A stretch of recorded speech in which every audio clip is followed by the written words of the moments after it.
विपक्ष हताश है, निराश है। जनता को झूठा आश्वासन देना, झुठलाना 50-60 वर्षों के अंदर कांग्रेस ने किया है। दिल्ली में जीते, वहाँ कहाँ गए ईवीएम? और मोदी गारंटी का जो रथ दौड़ा है, क्यों नहीं उन्होंने रामलला को विराजमान किया है? तो जो चोर है, डकैत है, जो 50-60 वर्षों के अंदर नहीं हुए हैं। देश भर में ईडी की छापेमारी लगातार जारी है और इसी बीच लोकसभा चुनाव की तैयारियां भी जोरों शोरों पर हैं।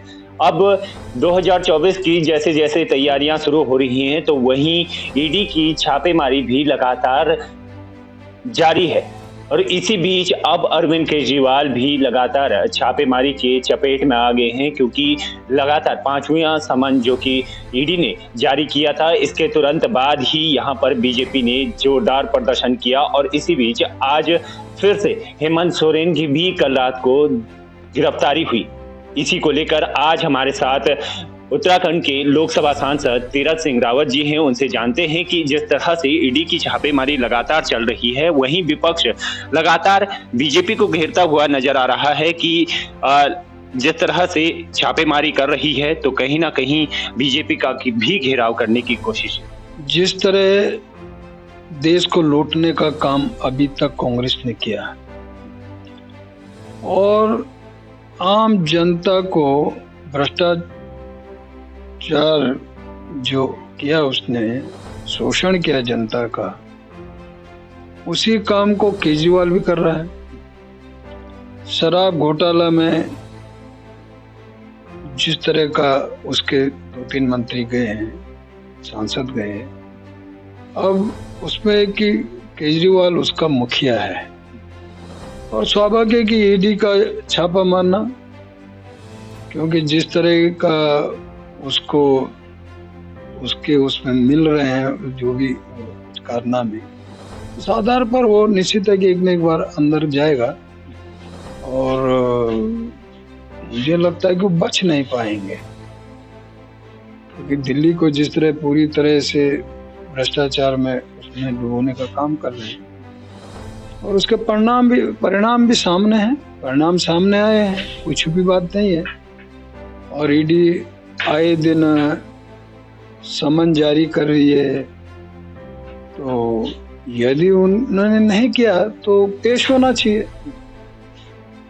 तो स्वाभाविक है कि उनको एक न एक दिन खड़ा होना पड़ेगा और जेल के अंदर होना पड़ेगा। केजरीवाल अपने आप को एक कट्टर ईमानदार बताते हैं और कट्टर ईमानदारों पर इस तरह के आरोप जो कि बीजेपी लगाती रही है और विपक्ष कह रही है कि ये एक तानाशाही है, कहीं ना कहीं बीजेपी तानाशाही कर रही है और जिस तरह से राम मंदिर का निर्माण हुआ उसको भी एक राजनीतिक उस पर जोड़ा जा रहा है। देखिए, मैंने जिस तरह के देश को लूटने का काम इन 50-60 वर्षों के अंदर कांग्रेस ने किया है, समाज को तोड़ने का काम किया है, अखंड भ्रष्टाचार, और उनके बहुत सारे मंत्री और अन्य जनप्रतिनिधि जो सामने आए हैं और जेलों के अंदर में गए हैं, उनके प्रमाण हैं। और वही काम मैंने कहा कि फिर केजरीवाल भी कर रहे हैं, जनता को झूठा आश्वासन देना, झुठलाना, शराब के घोटाले में फंसा हुआ जो दिख रहा है, तो वो भी वही काम कर रहे हैं जो कांग्रेस ने किया है और इसका उनको डर है, भय है, और जिसके कारण उन्होंने अपना महागठबंधन का भी प्रयास किया था अपने बचाव के लिए, लेकिन आज वो भी बिखरते हुए नजर आ रहा है।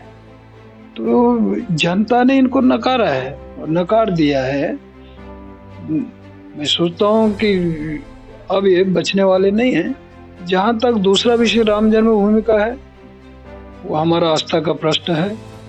वर्षों वर्ष इस राम लला के लिए, राम जन्मभूमि के लिए आंदोलन हुए हैं, 500 वर्ष, तो उनको भी मौका मिला था। 50-60 वर्षों के अंदर क्यों नहीं उन्होंने रामलला को विराजमान किया है? क्यों नहीं राम जन्मभूमि को यह कर दिखलाया कि ये बाबरी ढांचा है और ये उस समय का आक्रमणकारियों ने हमारे मंदिर को तोड़ा है और उसके बाद इसको बनाया बाबरी। यानी कुल मिलाकर मैं कह सकता हूँ कि राम जन्मभूमि और वहीं जो राम की जन्मभूमि है और वहीं रामलला न हो तो कहाँ होंगे।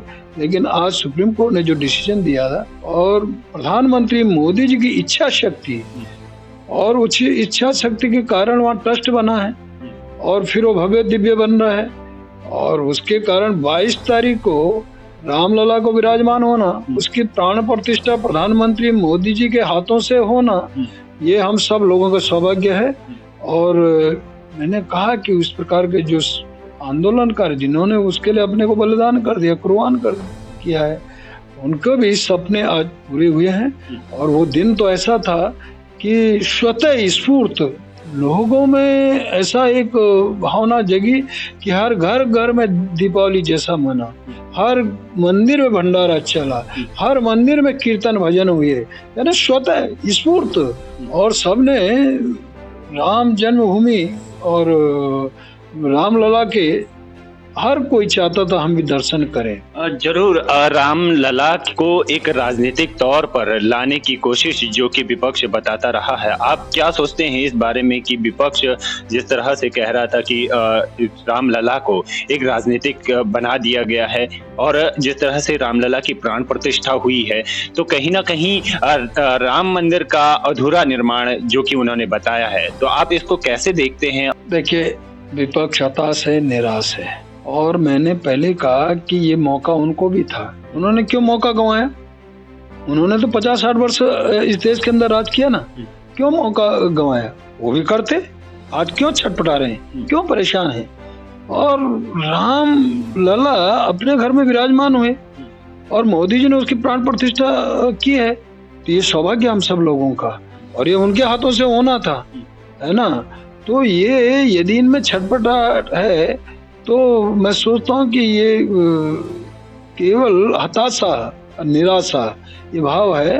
और राम का मंदिर वहाँ नहीं बनेगा तो कहाँ बनेगा? आज कोर्ट ने क्लियर किया जिसके कारण हुआ बना। और पूर्ण रूप से मैं कहता हूँ कि वह आज अपने छत के नीचे रामलला है और जिसकी प्राण प्रतिष्ठा मोदी जी ने किया है। और राम नाम तो हर जगह लगता है? तो किसी भी अच्छे काम करो, शुभ काम करो तो राम नाम हर कोई लेता है, तो राम नाम कहने में क्या बुरा है भैया? तो वो भी कहते तो अच्छा है। और इसी के कारण मैं तो कहता हूँ कि इनकी तो दुर्बुद्धि है कि ये भी उस दिन सहभागिता अपनी करते तो अच्छा होता, जनता इनको स्वीकार्यता देती। लेकिन जिसे कहना चाहिए जब सद्बुद्धि नहीं होती है, बुद्धि ऐसा आती ऐसी होता है आप नसीब में। आपने महागठबंधन की बात यहाँ पर की, एक छोटा सा वो पूछना चाहूंगा, जिस तरह से गृह मंत्री अमित शाह ने बीच में कहा था कि ऐसे लोगों को हम नहीं लेंगे, हमेशा के लिए लल्लन सिंह के लिए, नीतीश कुमार के लिए, हमेशा के लिए ये दरवाजे बंद हो गए हैं। और आज वही नीतीश कुमार ये हैं जो आज बीजेपी के साथ फिर से गठबंधन करके अपनी सरकार बनाई है। कहीं ना कहीं ये एक पलटू राम के नाम से भी ये विषय अब मैं सोचता हूँ कि इसमें काफी दिन हो गए, हफ्ता भर हो गया और इसमें जिसको कहना था वो कह चुके हैं। हमारा वरिष्ठ नेतृत्व तो ये सब चीजें और सोच समझ करके निर्णय लिए हैं, तो वो बिहार के हित के लिए, आम जनता के हित के लिए। जिस तरह से ईडी ने हेमंत सोरेन को कल ही रात्रि को गिरफ्तार किया, तो कहीं ना कहीं उन्होंने SC/ST के तहत जो कि एक मुकदमा दायर किया है, आपको क्या लगता है, क्या सोचते हैं? देखिए, ये भ्रष्टाचार हेमंत सोरेन का पाया गया है, जमीनों का घोटाला, और उसके तहत ईडी ने प्रक्रिया चलाई, छापा मारा और उसके तहत अंदर गए। कहाँ पे यहाँ जाति विशेष की बात आ जाती है? ये कोई भी हो, भ्रष्टाचार अपनी जगह, चाहे वो कोई भी समुदाय का हो और किसी भी उसका हो, तो सबके लिए एक जैसा है ना। तो जो चोर है, डकैत है या भ्रष्टाचारी है, उसके लिए कोई धर्म और जाति और ये सब चीजें नहीं आती हैं। और ये अगला पीला, ये भ्रष्टाचार है तो भ्रष्टाचार है, किया है जिसने, तो भ्रष्टाचारी हैं और उन्होंने जनता को ठगा है। और प्रदेश को लूटा है और करोड़ों करोड़ों की जमीनें आर पार की हैं, तो उस मामले में कहाँ से ये विषय आ जाएंगे? उन्होंने तो विपक्ष ने तो ये भी आरोप लगाए हैं कि हमारे मंत्री के पास इतनी वो नहीं है, इतनी संपत्ति नहीं है, बल्कि बीजेपी के कुछ नेताओं के पास भी इस तरह की संपत्ति हो सकती है। क्यों अपने नेताओं की जांच नहीं करवाते? ये भी बड़ा सवाल उठता है। ईडी स्वतंत्र है, सीबीआई स्वतंत्र है, स्वतंत्र बॉडी है, तो जहां उनको दिखेगा वहां करेंगे ना। यदि गड़बड़ किसी ने किया होगा तो करेंगे, कोई सरकार के दबाव में नहीं है। हाँ, जिस तरह से पिछले हाल ही में चंडीगढ़ में चुनाव हुए, कहीं ना कहीं वहाँ कांग्रेस और आम आदमी पार्टी आगे दिखाई दे रही थी, तो कहीं ना कहीं उनका आरोप है, उन्होंने आरोप लगाया है कि यहाँ पर ईवीएम का वो किया गया है, कहीं ना कहीं इनके अधिकारियों द्वारा ही ये किया गया है, बीजेपी से ही जुड़ा हुआ है ये अधिकारी। जहाँ वो जीतते हैं, पंजाब में जीते, वहाँ कहाँ गया ईवीएम? दिल्ली में जीते, वहाँ कहाँ गया ईवीएम? हिमाचल में कांग्रेस जीती, वहाँ ईवीएम की बात क्यों नहीं की? यानी जहाँ हारे उसका वो ईवीएम पे है, और जहाँ हुए वहाँ ये कोई विषय है क्या? और दूसरा विषय अब तो कोर्ट में चला गया, उन्होंने किया है, जो भी होगा वो। अब एक आखिरी प्रश्न है कि आगे आगामी लोकसभा चुनाव की लगातार चर्चाएं चल रही है, तो आपको क्या लगता है और क्या कुछ तैयारियां बीजेपी की तरफ से रहेंगी? बीजेपी की सतत तैयारियां हैं, और बीजेपी कोई चुनाव आया तब तैयारी नहीं करती। बीजेपी का प्रक्रिया लगातार चलती रहती है, कार्यकर्ता एक्टिव है और कार्यकर्ता आधारित पार्टी है, और कार्यकर्ता नीचे तक पहुंचता है, और आज हम बूथ तक पहुंचे हैं। हर बूथ में हमारी टीम है, काम कर रही है, और आए दिन रात दिन पूरी तरह पार्टी काम में लगी हुई है, झुकी हुई है, और उसी का परिणाम है कि आज जो हम इस प्रकार जीतते हुए आ रहे हैं। और प्रधानमंत्री मोदी जी का जो नेतृत्व और प्रधानमंत्री मोदी जी का जो विकास के कार्य इन 10 वर्षों के अंदर जो 50-60 वर्षों के अंदर नहीं हुए हैं, वो मोदी जी ने 10 वर्षों के अंदर हुए। हर घर में बिजली पहुंचाने का काम किया, हर घर में शौचालय देने का काम किया, हर घर उज्ज्वला गैस कनेक्शन देने का काम किया है, आयुष्मान योजना 5 लाख रुपए इलाज करा सके, गरीबी योजना दी है, गरीब कल्याण योजना के तहत राशन देने का काम किया। यही नहीं तो हमारा वो चुनाव उस तरह का पूरा मॉडल, और मैं कह सकता हूँ विकसित भारत और मोदी गारंटी का जो रथ दौड़ा है, नीचे तक गया है, वही चुनाव जिताएगा।